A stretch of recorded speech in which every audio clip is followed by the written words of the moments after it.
ఓం నమో వెంకటేశాయ. ఇప్పుడు మనం శ్రీమద్ భగవద్గీత 18వ అధ్యాయము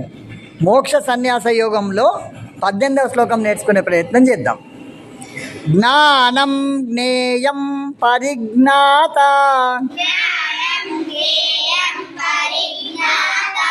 జ్ఞానం జ్ఞేయం పరిజ్ఞాత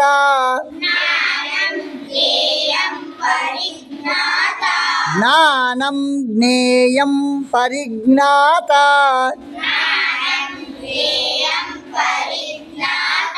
త్రివిధా కర్మ చోదన త్రివిధా కర్మ చోదన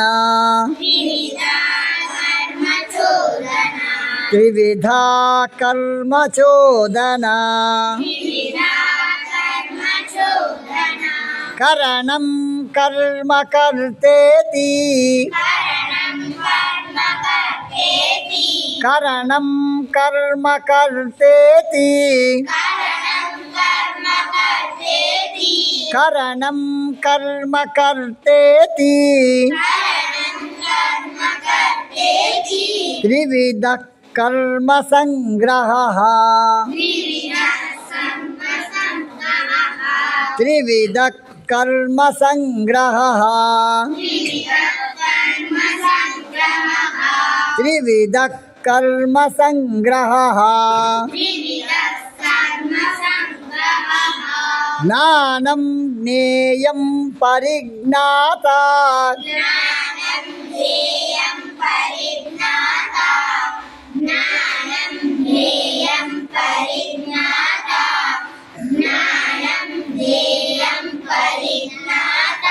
త్రివిధా కర్మ చోదన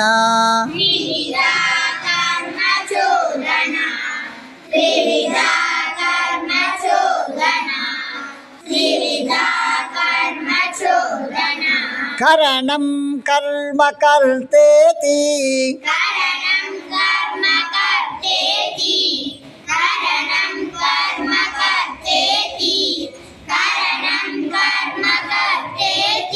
త్రివిధ కర్మ సంగ్రహః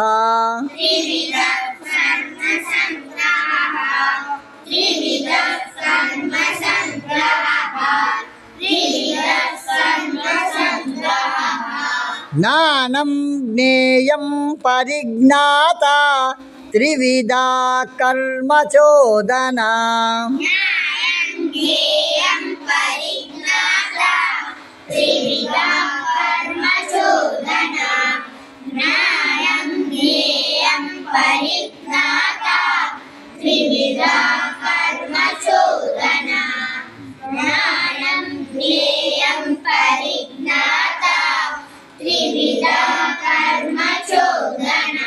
కరణం కర్మ కర్తేతి త్రివిధ కర్మ సంగ్రహః